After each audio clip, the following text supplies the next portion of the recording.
A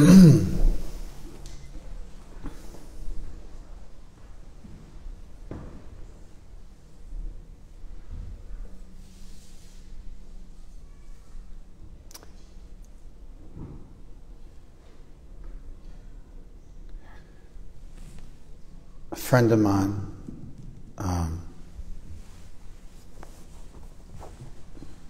there's a whole movement of people who debate on YouTube.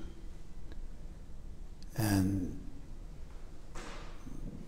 it's a thing. People host debates. And then there's a whole thing where atheists and theists debate with each other on different issues on YouTube. A friend of mine, this is his thing. It's what he's into. He had a formal debate with a well-known atheistic philosopher today. So he called me up and he wanted to discuss just, an outline for how he should approach the debate. He caught me off guard. I was doing something else, so I just stopped what I was doing and gave him my full undivided attention for about half an hour, 45 minutes, and laid out for him, how the debate should go. And I was going to talk about that. I'm looking at you guys, I'm thinking, it's not the right audience for that.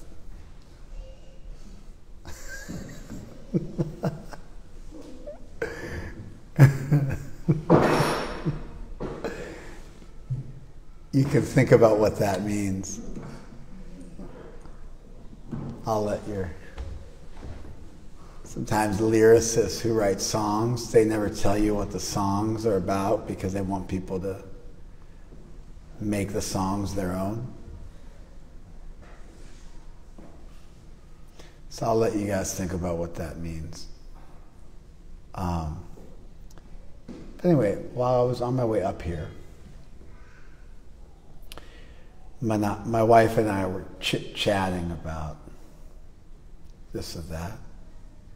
And as we do, in the car. And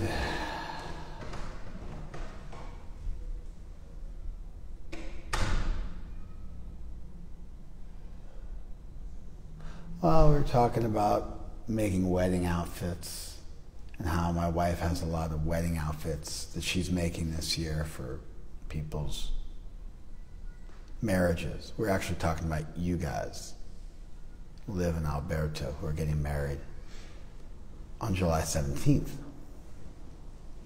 And so we're talking about making Liv's outfit, what she wants. My wife's probably going to talk to you today about it. And my wife was saying how she,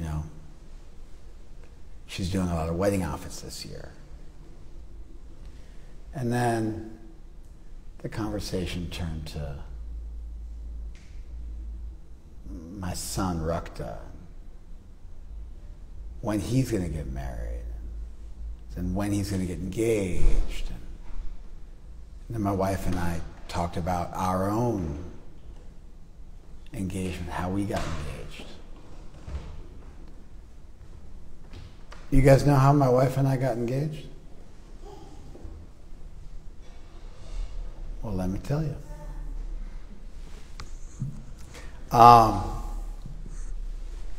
It was 1997. So this was 24 years ago. It was Kartik of 1997, the holy month of Kartik, so late October, early November. And we were all in Singapore. I was selling art in Singapore. And my wife and I didn't want to be living and traveling together unmarried because that would be inappropriate because we were strict devotees. And so my wife's whole family moved with her to Singapore, where I was living. So my wife, her mother, her sister's husband, their children, her brother, his wife, and her other brother. They all moved up to Singapore with us. It was a lot of work. So that my wife and I could be together, but not have it be inappropriate, I had to like move some mountains. So anyway, I brought all the guys, the whole crew up to Singapore, and we set up shop, and we were all selling art. And then my wife and her family came up. And I'm always like to, I hate school. I really hated high school. Sometimes I think, man, I never have to go back to school again for the rest of my life. And I breathe deep and feel some, I'm 48. I haven't been to school since I was 17. So we're talking 31 years. And I think to myself, this is so wonderful. I never have to be in school again for the rest of my life. I like to study. I'm into studying. I study a lot. I study every day. I like academic things, but the classroom environment in high school and junior college I found to be just miserable. I was like, it was just awful. What do you guys feel the same way or no? Do you look back on high school and you're just like, man, I loved being in high school? And it's not specifically that I found the entire experience of high school to be hellish, but the classroom experience of high school I found to be just practically unbearable. Couldn't wait to get out of there. I got thrown out of high school. I got expelled from junior high school, and I also got expelled from high school. Both. Then I also dropped out of high school. So actually no, I didn't get expelled from high school. I dropped out of high school. My bad. I dropped out of high school. Then I started taking some classes at junior college, applied those credits to my high school credits and got a high school diploma, but I didn't want to go to high school anymore. I moved out of my house when I was 15.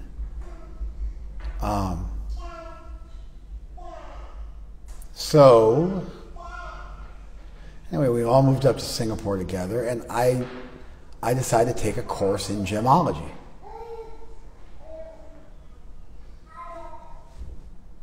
I thought I was going to be a gem dealer. It sounded sexy.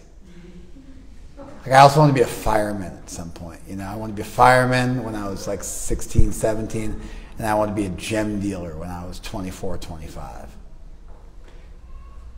I never was a fireman. Although when the 92 riots hit in LA, they were throwing Molotov cocktails. You guys know what Molotov cocktails are? It's a primitive incendiary device that usually consists of some flammable liquid, oftentimes gasoline, that's put into a container, usually a bottle, that will shatter upon impact, and you put a rag in it and you light it on fire and you throw it. It's a primitive incendiary device. Named after a General Molotov from Russia, because during the Russian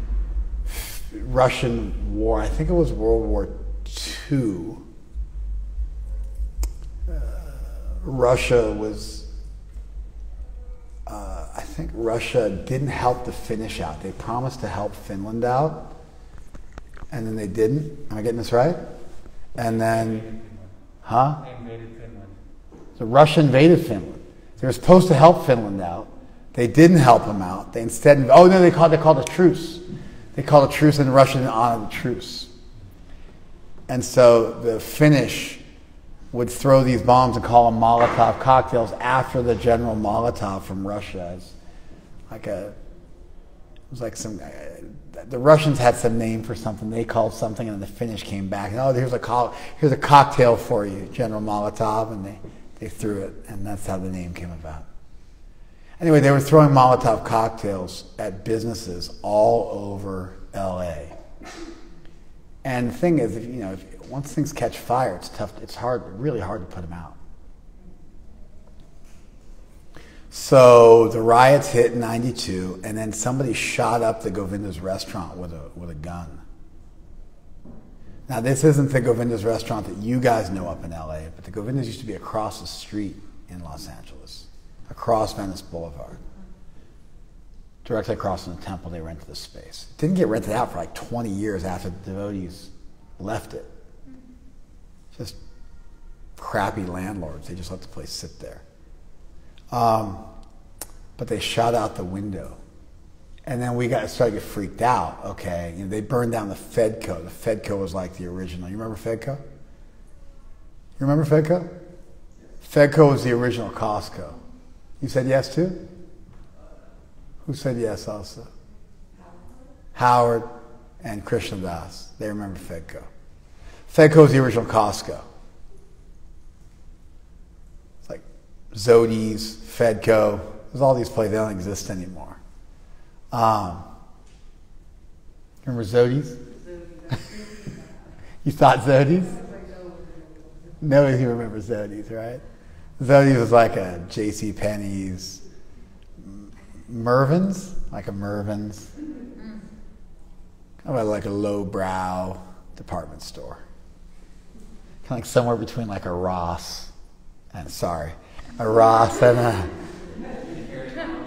J.C. Penney's. First time I came up with it, it just occurred to me now, right? So they burned down the Fedco a couple miles from the temple. They shot out the window of the Govinda's restaurant, and like we started to get worried. So they asked me to be the fire chief for the temple. So I was we stayed up for 3 days straight, and I had a sidearm, 357 Magnum Colt Python with an 8-inch barrel with a side holster, like a cowboy. An 8-inch barrel on a gun is it's like no joke. It's big. It's not typical. Like an 8-inch barrel on a gun is atypical. Like a snub nose would be like 3 inches, and a regular sized barrel on the gun might be 4 or 5. But an 8-inch barrel on a gun is it's like out of a cowboy movie. So I had that, and I had a side holster, like a leg holster, not like here side holster, like a leg holster, like a cowboy. So I had that, and I got all the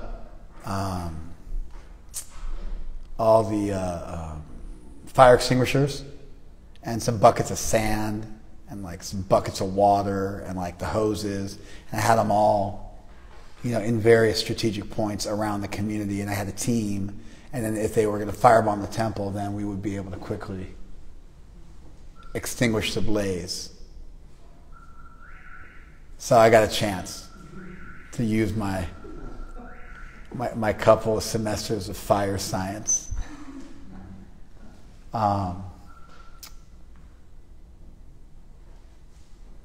Anyway, so I took a course in gemology because I fancied myself I was going to go to Camp Columbia and buy emeralds.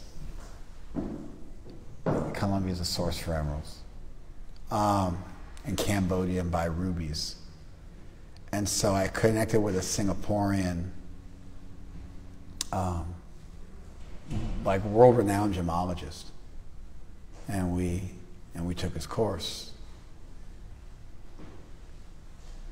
So, and then I also went and found a really nice ruby, because my wife wanted a ruby ring for her engagement ring. And so I made a ruby ring, and then she went to Vrindavan with the whole family for Kartik, and I stayed back a couple of days to wrap up some business. And while I was wrapping up business, I put the finishing touches on the ring. and then went to India to join her whole family.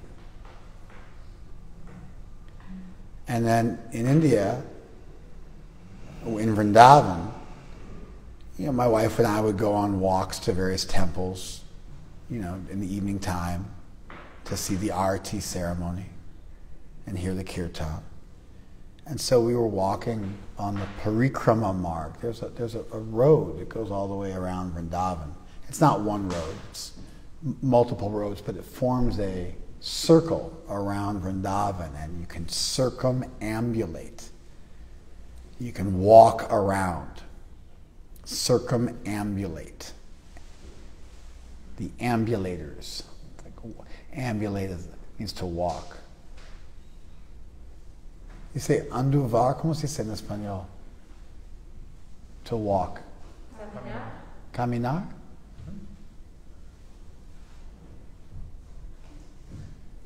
What does anduvar mean?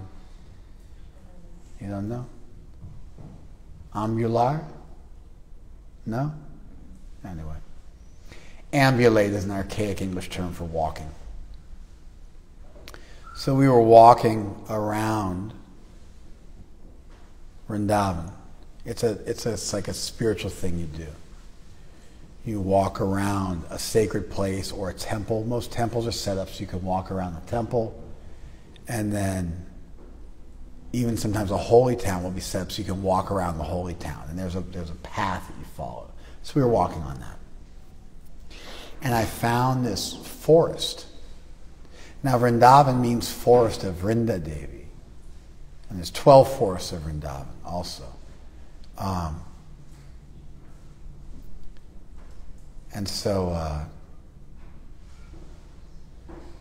But if you go to Vrindavan, there's not like huge forests around of trees.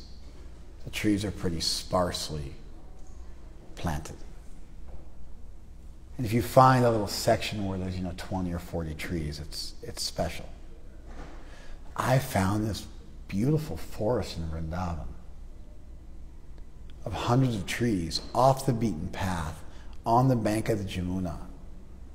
And I just happened to stroll there with my wife. We had to jump over some barbed wire, and it was like a little bit complicated to get there, but we got to this beautiful, idyllic land that time forgot part of Vrindavan. And we just wound up there. And although she didn't take the gemology course with me, but although she knew I was taking the gemology course, she knew I was designing an engagement ring. She didn't know that I'd actually procured it. And so then we were out there. It was Kartik, and it was sundown, and we were by the bank of the Jamuna in this beautiful forest. And I dropped down on one knee and I proposed. And she said yes, and that was that.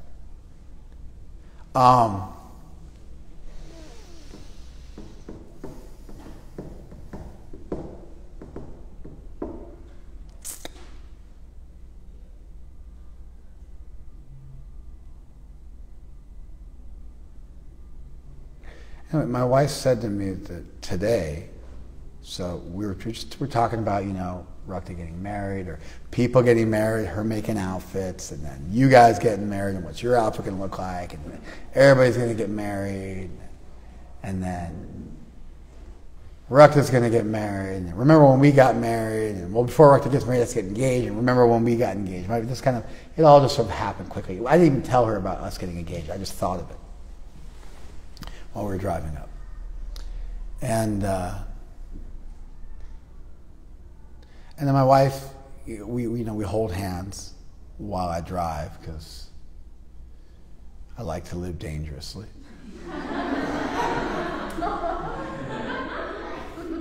I like to drive fast, and hold my wife's hand at the same time. Same thing? Same thing. Boom, right? Right? Like I do, it's like 10 and 2. I do 10. I do 10 and 4.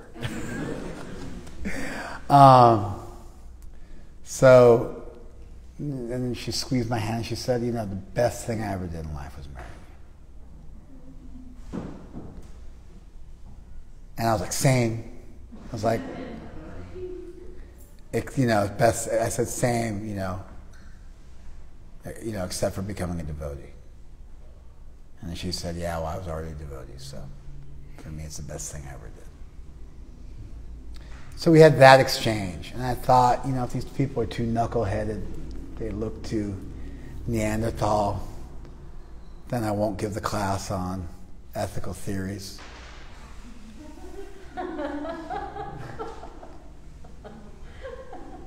And I'll instead talk about this. Yeah, I told you why, right? I gave away the meaning of the lyrics, right? I'm sure you could guess it.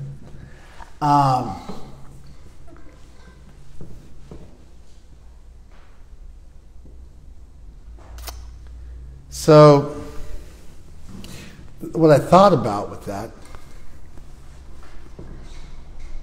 is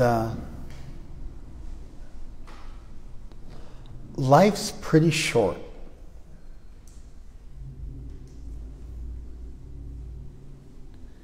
And the moves you make sometimes have fairly serious consequences.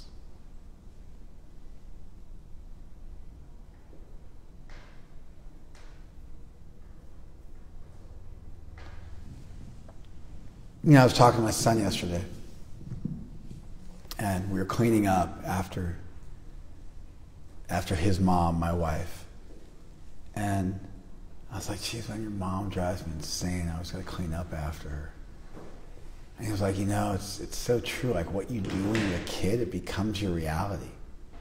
He goes, you can't, because you grew up and you were like always really clean growing up, and your dad was aggro and your mom was aggro on you, so you grew up clean, and now you're still clean. Mom grew up and she was a bit of a country bumpkin, and so if you weren't around on the case all the time riding her, she'd just go back to like living in squalor again. And of course I told my wife that this morning, and she was like, she said that? And I'm like, you're damn right you said that. It was my attempt at some coercion. I was trying to shame her into being more clean. So the moves you make as a kid, the way you get raised, the stuff that happens to you when you're a kid, you get bullied, you get molested, your parents get divorced, you get abandoned. One of your parents is an alcoholic, where you go to school, where you live growing up, who you hang with when you're a teenager, what you study in college, what career arc you pick. If you then choose to go back to college later on, you're that guy. Went back later on. There's no actually just going back to the starting point. You're the person who went 8 miles and then walked backwards 8 miles and then went again in a different direction. Does that make sense? What your hobbies are, who you marry, how many kids you have, how you choose to raise them. We make moves in life. We make decisions, and those decisions end up defining us.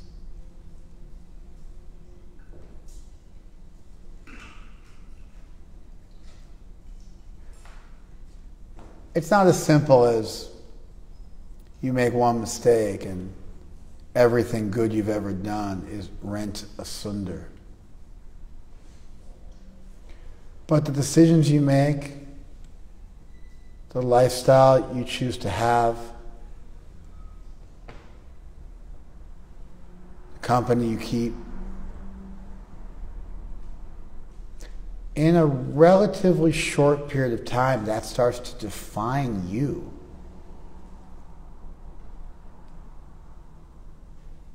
And eventually your legacy. You guys following this? So my wife was saying the best decision I ever made was marrying you. And I was thinking the same thing about her. I had to stop for a second because I can't value marrying my wife up there with my commitment to Krishna. It just doesn't work. Or my commitments to my gurus is just because that for me is really synonymous. There's certain, or joining a temple. There's certain things I've done that are, that are even more important to me.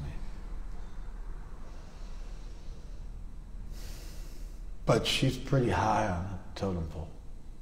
She's pretty up there in the hierarchy. She's a good woman. You guys, you know what's the most important thing about the person you marry? I don't know about women, like marrying men. It's probably the same, but I'm speaking as a guy now. You know what's the most important thing in your woman is? There's only one quality you get from your wife. You know what it is? Yeah, faithfulness, loyalty, integrity. Yeah. Loyalty without integrity doesn't run deep. It's got to be faithfulness / loyalty as a result of integrity. Does that make sense? It's flash in the pan loyalty, devoid of integrity.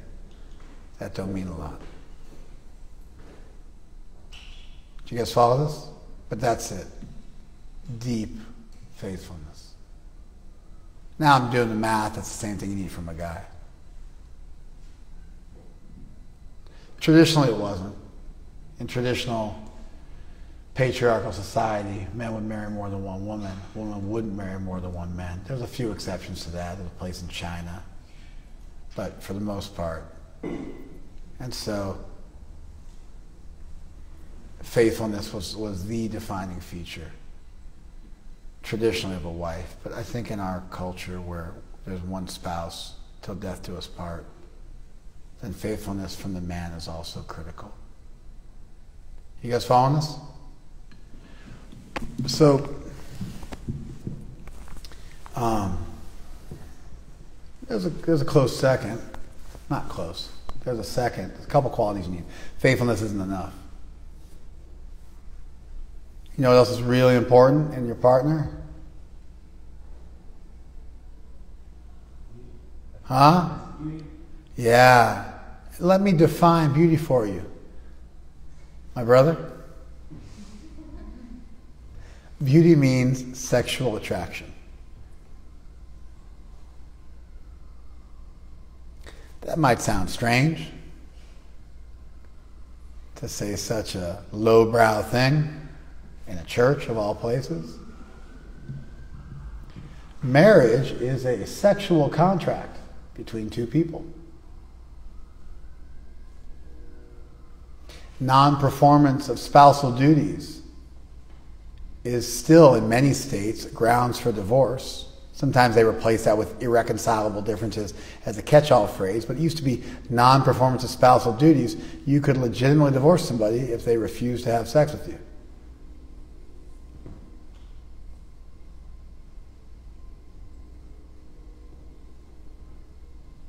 The basis of a marriage is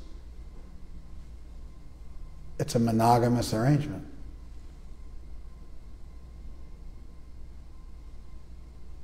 Marriage is a life friend with benefits. The benefits are romantic. Romance is just a nice way of saying sex plus.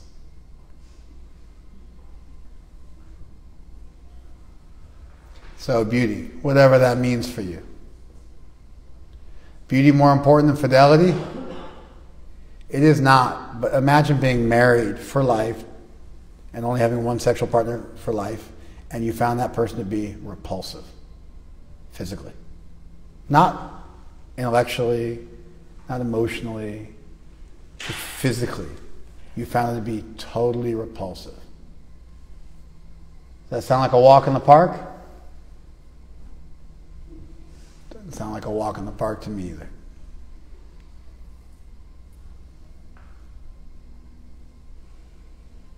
Those two are the most important things.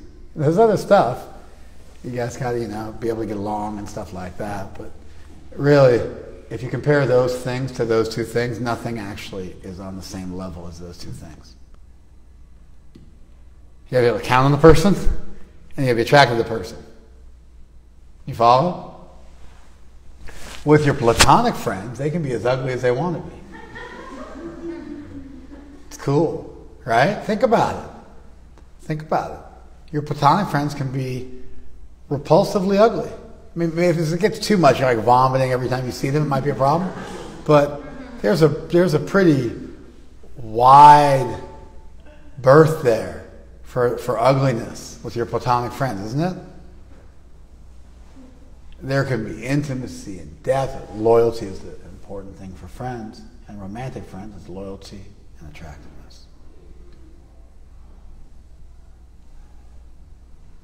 You make a few moves in life. If you make the moves right, your life works out pretty good. If you make the wrong moves, things are rough.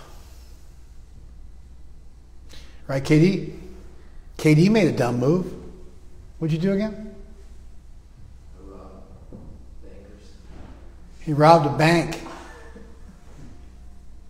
It's like, 10 minutes of his life.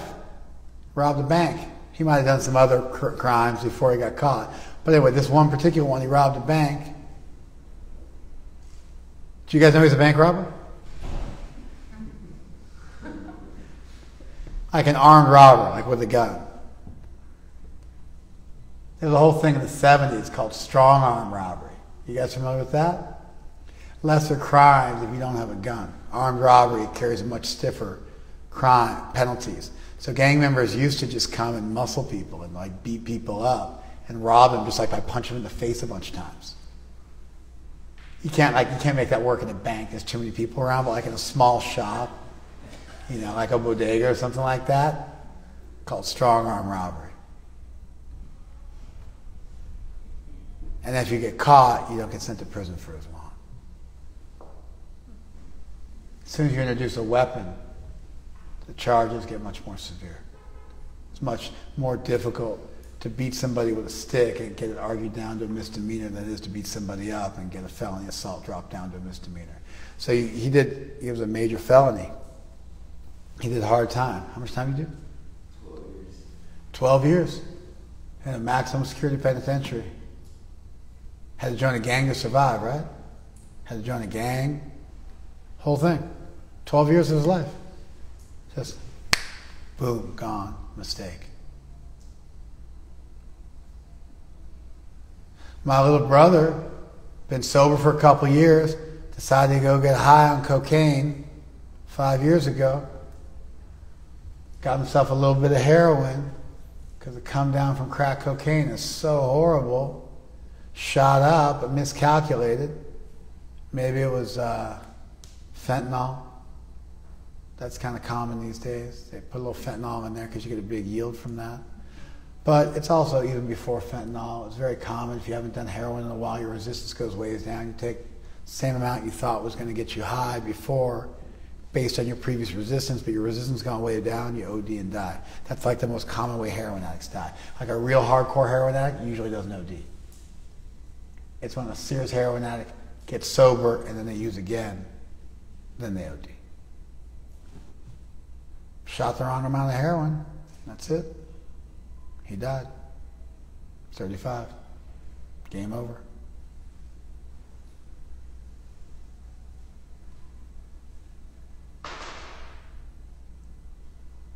People smoke. Get emphysema and die. People zig when they should have zagged on the road.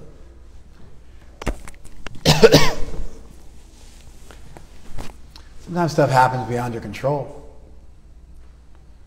But a lot of times stuff happens because you made a decision, and the decision you made in retrospect was a bad one and has long-standing consequences.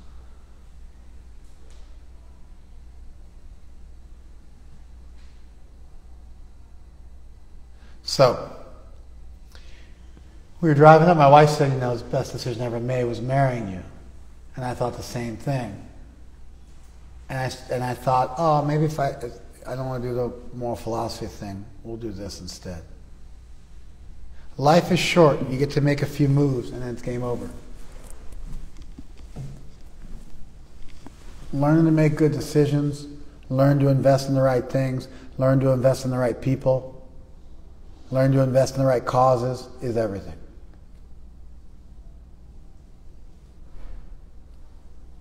Get squared away on the big stuff. What's the big stuff? Religion. Philosophy. Integrity. Get squared away on that stuff as your starting point. If you get married and then you have a spiritual awakening or some like major realizations and you become transformed and you become a much more integrated individual with a much higher degree of integrity and a much higher value system, but you marry some knucklehead that you met in high school, you become a vegan, they're eating, carne asada, right? You're sober, and they think a good time is getting a bunch of Mickey Barrel Mouse, right? What's going to happen to the longevity of that relationship? It's going to be stressed. It's going to be difficult to maintain it. So, best thing you can do when you're young, best thing you can do, get squared away on the big stuff. Who am I? Why am I here? Is there a God? What's the purpose of life? What conception of God should I have? The big stuff.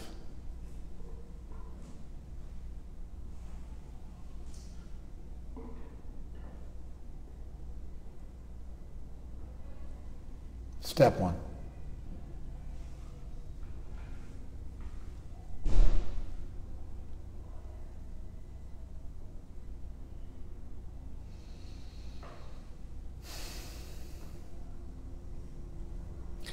Then you find your tribe,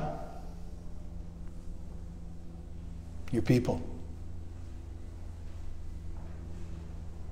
Those two things happen oftentimes simultaneously. But within a given religion, there's always different tribes of people, groups of people. You're going to find your cause, your raison d'etre, your purpose of existence, by answering the big questions in life.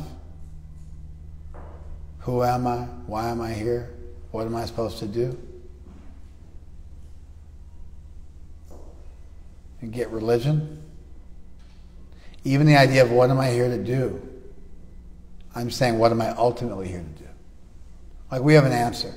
You guys have all heard from us what the purpose of life is. We might have said this is the purpose of human life, but you should all know what the purpose of life is. Liv, what's the purpose of human life? To serve. Think about your answer. Is your answer sufficient? The purpose of human life is to serve. Is that enough, or do you need to add more words to your sentence? Add more words. What's the full sentence? To serve the body of God. Yeah, you want to serve a homeless guy down the street? Maybe pisses and you clean up his piss? You got to be more careful. But yeah, you got it. Everybody knows the answer. New people know the answer. If I was to ask you guys, what's the purpose of human life? How many of you would say to serve God, to love God? How many of you would have that answer? If you hung out with us for more than a few weeks, you're going to get that. That's the who am I and why am I here?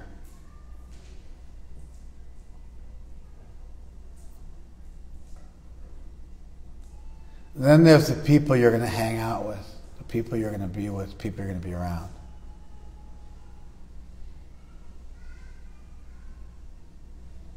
Integrity, faithfulness, those are the king and queen of qualities you should be looking for in your people.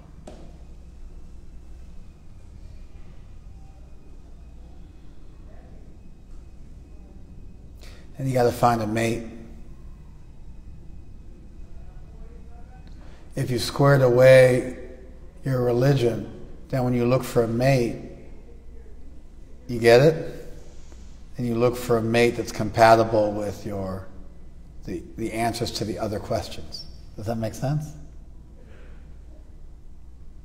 Like I'm always joking with Madhuri. It's like there's like 3 guys on planet Earth we get her married to. Like this, she's like a devotee. You know what I mean? She's like 5'8". She's a devotee. She's like a successful entrepreneur. It's like there's like the playing field is like really. She's like initiated. It's like the playing field gets real small real quick. She's a certain age. You guys gotta be like a certain age. It's like a real small window, you know?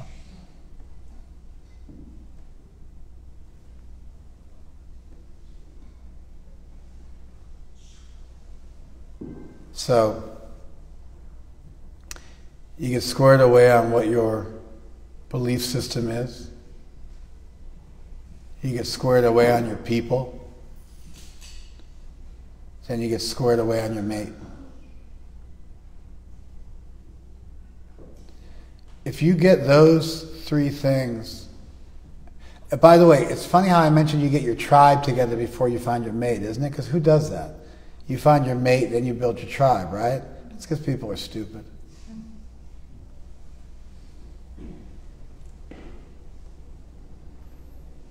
It's because people are just addicted to sex and oxytocin, so whoever they make oxytocin with becomes like the defining feature of their life.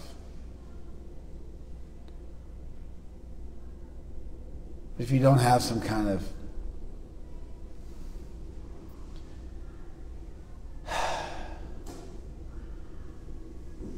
neurosis you're suffering from, some kind of mental illness you're suffering from, you need like a tribe to raise a family, to have your back, to help uplift you, to pursue that cause with you.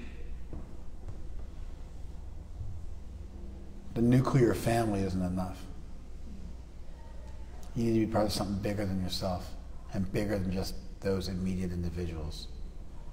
Otherwise it starts to get suffocating. Nobody knows this. It's like Anandini was like she just would just whine to me like every day about how lonely she was, and how lusty she was, and how miserable she was. Where are you going? Okay. And then, if she just had a husband, then everything would be great. My wife was, I was just talking about this. How stupid people are. Because now you got a husband. I was complaining about you. Because now Leela's got a guy, and she's just as lame as she ever was. And it was always like, why are you being so lame? She'd be like, because I don't have a guy. And now she has a guy, and she's pulled all the same crap she used to pull. Nothing's changed. Right? Yeah. You're just as spastic as you ever were. Yeah. And you're just as lame as you ever were, isn't it? Like, nothing has changed. You guys just lied through your teeth. Like, if you just find me somebody, then I'll be happy. That's why I'm crying all the time and miserable and I can't perform and I'm always screwing up. And it's like, here you go. You're all squared away now. And you're like, and then now what's your excuse? I don't have a baby. Never ending. Everybody thinks if you just get somebody, that's going to solve all your problems. You're wrong. You're wrong. You're wrong. If you're faithful and you're chaste, it solves one problem. It solves the sex problem. If you're not, it's just like, it just creates a disaster. People are unfaithful. They can't keep it together. Without that integrity and that higher cause and that tribe on the front end, you get into all sorts of trouble when you get into a romantic relationship. Everybody thinks it's going to solve all your problems. It's not. That's why I put your tribe first.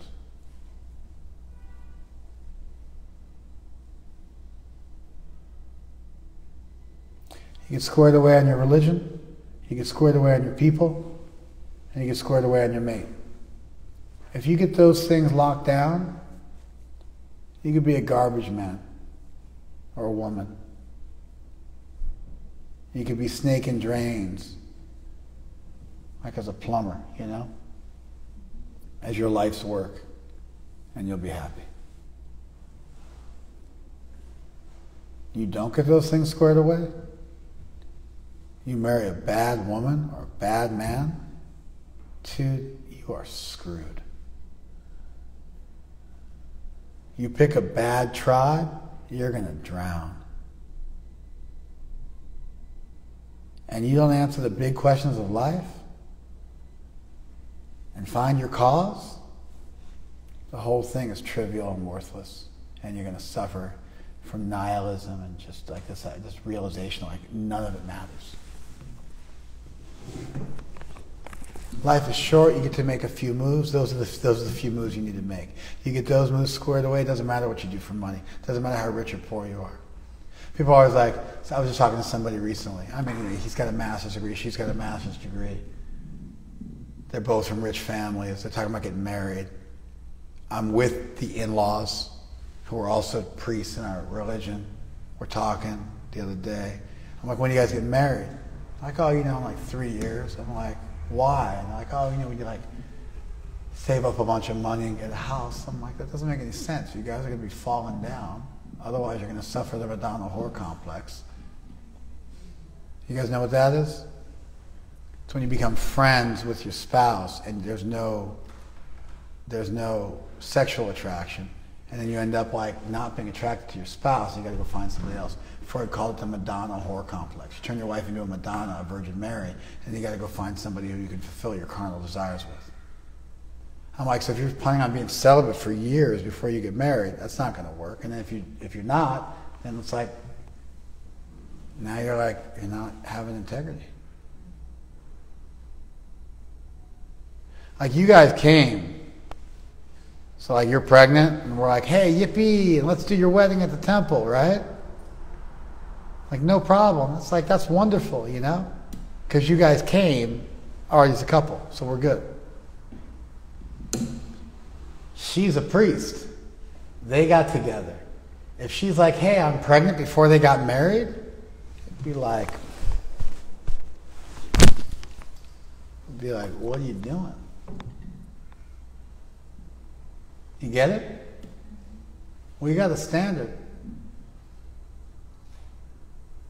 Our standard's been around for thousands of years. We're not going to change it just because you guys think you're more lusty than the people were a couple hundred years ago. So they were saying to me, oh, we're going to wait a few years to get married. And I just like laughed at them. I go, my wife would live under a tree with me. My wife would live in a car with me. I called her on the phone. I'm like, Roddy, would you live in a car with me? Would you live under a tree with me? She's like, yeah, in a second. I'm like, all right, talk to you later. Click.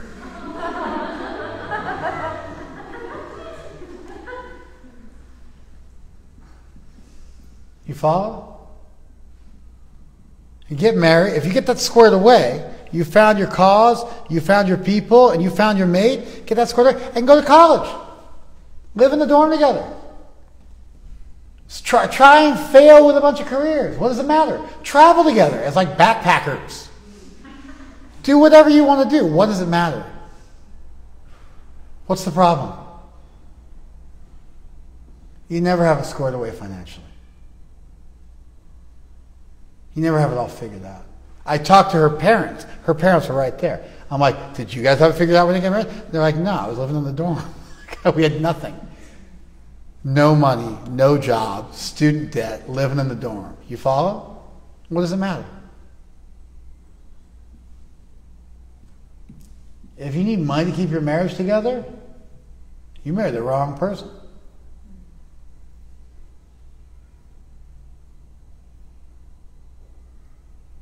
Everybody's got it backwards.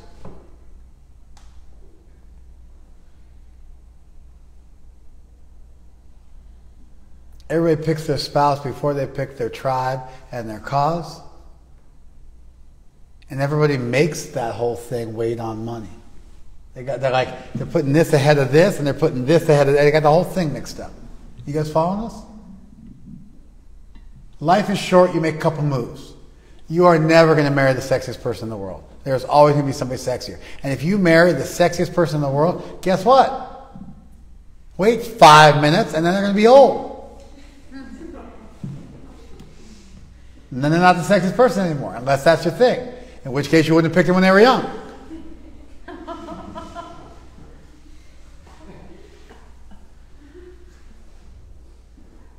You figure out why you're here, what the purpose of life is.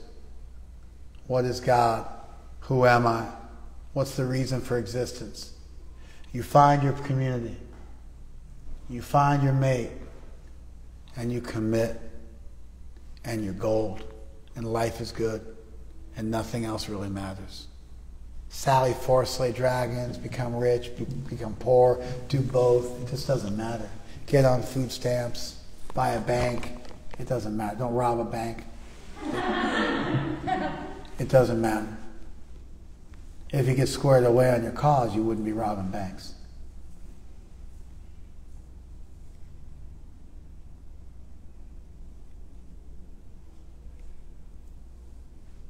Finding a spouse ain't going to fix it. Making a bunch of money ain't going to fix it. You got to do it in this order. Find your cause, find your tribe, find your mate, commit, and then do everything else, which is actually way less important.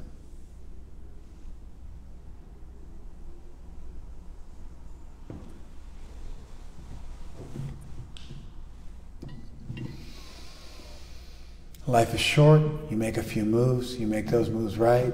You have a good life. You make those moves wrong. You end up having to revise the whole thing.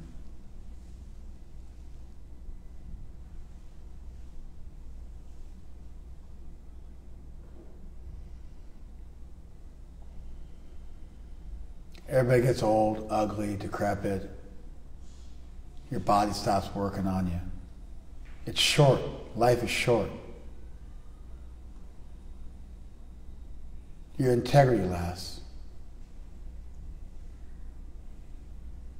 Your character lasts. Your values last. Your willingness to live according to your values lasts. Your honor lasts.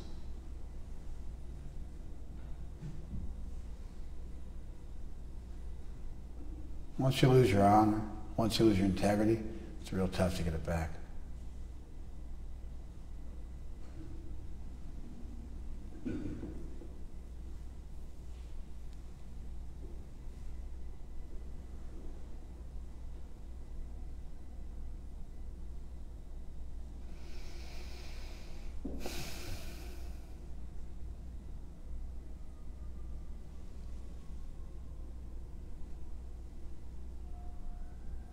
Life is short. You make a few moves. You make them wrong. It's a problem. You make them right. And you end up like holding the hand of your spouse 24 years into the game and saying, best decision I ever made.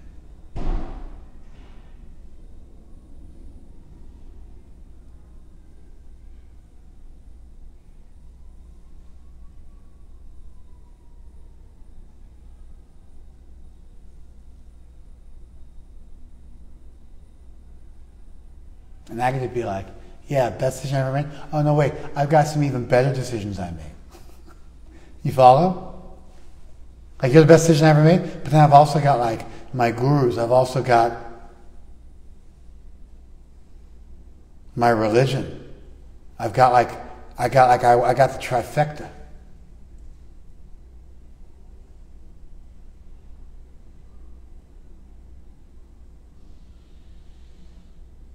So we're driving up, holding hands, driving too fast. We got talking about Liv's wedding outfit and all the wedding outfits. And everybody's getting married, but Leo's still lame. Nothing's changed. Nothing's still the same. My wife's like, it's so great though because Narayan and you gang up on her. It's great. It's like, and Radhi's like, yeah, and she has to just take it. Like Narayan like puts her in her place. She has to just deal with it. She's like, makes you smile every time when she starts being lame, and Narayan shuts her down. She said this. And then like, yeah, everybody's getting married. Rutger's going to get married. Oh, he's got to get engaged first. And I thought about my engagement. Then she said, we're holding hands. And then she said, you're the best decision I ever made. And I thought, you're the best decision I ever made. And I thought, actually, join the temple. Becoming a devotee. And she went up to me. I was like, I was already a devotee. I was born a devotee. And I thought, this would be something worth talking about with these guys. So I thought I'd look over the room, and if you guys all looked like you were interested in a highly intellectual, rigorous, academic class on how to frame out ethics and moral philosophy and the various competing moral philosophies that exist, and meta-ethics versus normative ethics versus applied ethics, and pragmatic ethics versus virtue ethics versus results-based, and duty-based ethics, and within results-based ethics, consequentialism vis-a-vis utilitarianism and its positive and negative varieties, both personal and collective. The critical fallacy with atheistic ethics, and that they always require you to accept a premise that you can't, there's no way to rigorously move from an is to an ought, and the problem with the fact-value distinction, and Hume's is-ought dilemma. And I was going to go through all this whole thing, the whole thing for you guys, like how I would frame out a debate on atheistic versus theistic ethics, and why theistic ethics hold out a better promise. Even if we don't define it, we can just say, because we're referring to an ultimate arbiter that was the writer of the entire song, if you can find out what that writer thinks the song means, then that's what the song means, because he wrote it. So if we can find out what directions are for the world by referring to its origin, then you actually found an ethical model. Otherwise, it's just you've jumped from is to ought, you've jumped from fact to value, and you aren't showing your math, and nobody has to accept your math anyway because it's just your arbitrary opinion. I was thinking of a class on that, with some bells and whistles and the way it might play out in the debate, and the traps you set and the way you go about it, and who talks first and who talks second, and stuff like that. But I looked around, I was like, you guys don't look like you're in the mood for that. You guys look like you're in the mood for story time.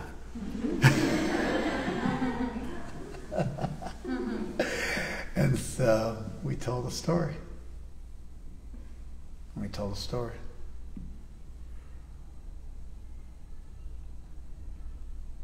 All right, I think I'm done. No, we can wait for a second. You guys will give me some feedback? Loud and proud. I agree that finding a tribe is extremely important, because without it, I don't think that we would have made the decisions that we have. And just to add that wanting like material success it's not enough, because I remember talking to you and you mentioned like that if we were to get married or have children, that it doesn't matter like where we live. And even though I've heard that before, it just never kind of like stuck with me. And Stop. That's enough, because I have to repeat everything you said. So, yes, finding your tribe is important, because they've been together for 12 years, almost 13, but as a result of meeting us, they decided to get married and have a family. And so when you get with the right tribe, you get support. And that support helps bring out the best in you and keep you strong. And the whole Bonnie and Clyde shtick doesn't actually work for more than 5 minutes. So you're appreciating that. That's good. And the second point you made was, a lot of people have told you it doesn't matter if you got money or not before you have kids, and you never believed any of them. But when I said it, you believed me. That's the benefit of having elders, of having a tribe, is you get to take the benefit of their experience and make it your own. And it skyrockets you, and you stand on the shoulders of giants, and you get a leg up in this world. It's one thing when people say it's like this. It's another thing when people say it, and you can tell they know it. It goes in deeper. When people have realization, when they have strength, when they've lived it, when you can see it in their life, you can see the integrity, you can see the synonymous nature of their words and their actions, it goes in deep and you realize, wow, that's truth. And you can anchor yourself to that and make it your own. Yeah, that's the value of a community. Brings out the best in everybody. More?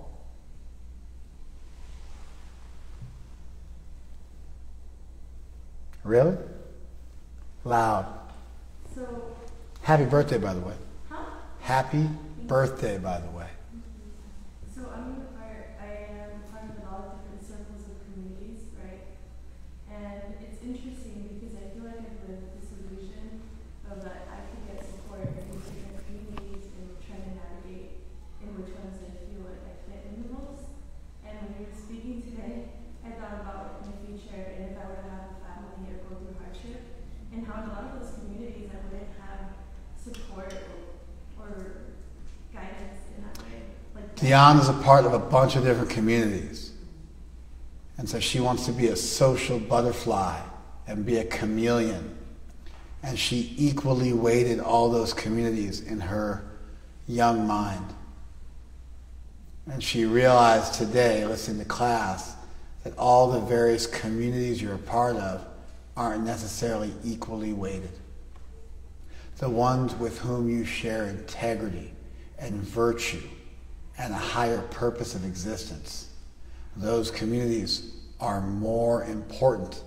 They're higher up in the hierarchy than people that you have finger painting in common with, or race in common with, or even your own family members for that matter. Most people aren't deep enough to realize this, but your blood connection to your family members, without values, you don't want them to have too much to do with your children.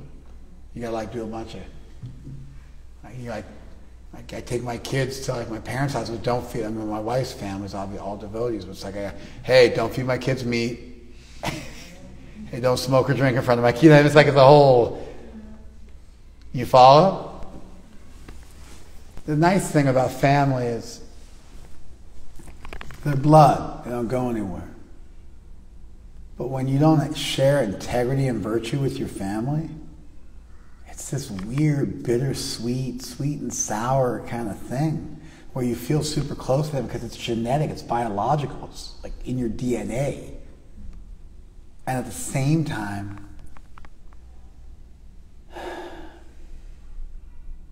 you can't connect with them on the deepest level because they don't share what's most important to you. Like, I feel like I can trust my family. The fidelity thing they got down. But I can't share my heart with them. They can't understand it. Like the most intimate part of myself, my spiritual beliefs, I can't share with them. I even run into that problem with all you guys, because you're all younger than me. And so either spiritually or materially or both in most cases.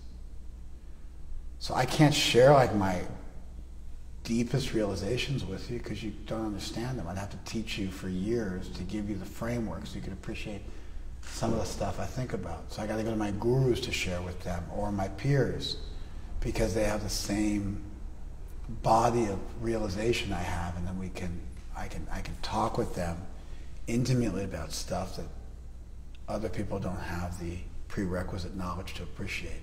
Did you guys follow that? It's like if you discover a detail about how to do a one-armed handstand on one finger, and you figure out how to go from a 5-finger one-arm handstand to a one-finger one-arm handstand. But then you're talking to a bunch of people who don't even know how to invert and do a headstand. And there's some special detail, but they can't appreciate it. They don't understand it. You have to start from scratch, build them up, and it's take forever. You follow? So I trust my family. I know they have my back. But they don't know my heart. You get it? And the more you're in touch with your heart, then you gotta so my family's all devotees. It kind of makes it look a lot easier. My immediate family's all devotees. And now the older they get, the more they can understand and appreciate our tradition, and the more I can share with them. Does that make sense? Without that, the different circles are going to have limited value. Yeah, I can do jiu-jitsu with this group. I can stand up with this group. I can lift weights with those guys. You know? I can talk business to those guys. Right? I can talk about the difficulties of being a Mexican-American woman in like Southern California and Califas in 2021. You know? But the more you give your heart to your higher purpose, then the more having that in common with people is going to be necessary for you to really go deep. Does that make sense? Does that add to what you said? Yeah. We done? One more? I feel like Ross wants to raise his hand. You want to raise your hand, Ross? How did you know? Yeah. Wait, see if anyone else. You wanted to raise your hand, right? I could see it in your eyes, even with the mask. I could see it. Those squirrely eyes. That's impressive, I guess. No, I really appreciate what you talked about, and I feel like having a tribe, getting the biggest questions of life answered, and having teachers and gurus has really taken that existential angst edge off, and it's really allowed me to just be. My guru told me. Yeah, so he said that finding a tribe, finding elders, finding a tradition has taken the existential angst off. It's like, what am I doing here? What's it all about? My guru said one day, he goes, you guys all think you have problems. We don't have problems. He's like, I still liaise with the people I went to college with. He has a PhD. He's like, I still liaise with the people I went to college with. They have problems.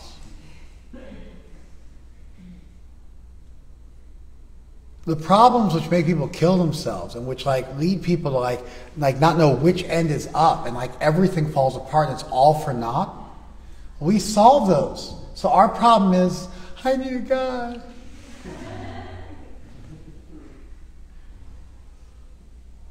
I'm not making enough money. I don't have as much job satisfaction as I'd like. I'm losing my hair. I had a bad hair day. I'm on my cycle. Getting crow's feet.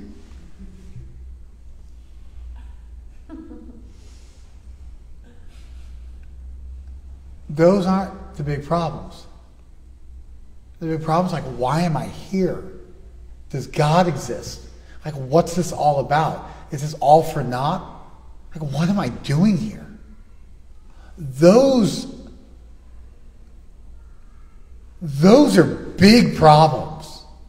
You follow? You can square away on that, and if you live with integrity, you break in your vows and you're like not keeping your commitments, then you got big problems. But provided you're living the life of a sadhaka, a real devotee, and you're squared away on that stuff, you're gold. Life is good. You get a bunch of small problems. You're like, these are big problems that you don't realize. Like you have to go out, like you have to go out on the street, like hang out on the street for a few hours once a week, and like hear other people's problems, and then you come back home. And you're like, man, I got it pretty good.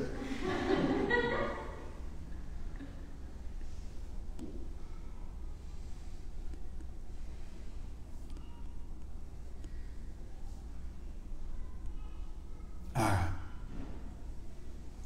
This was fun. I was like all my people. The one guy like wasn't our people. I was like, that guy's not one of us, and he like bailed. It was like he wasn't in the class. He took your kid with him? Huh? It's family. Okay. I was like, man, it's just let some random dude take your kid. Let's have some kirtan. Thank you guys very much.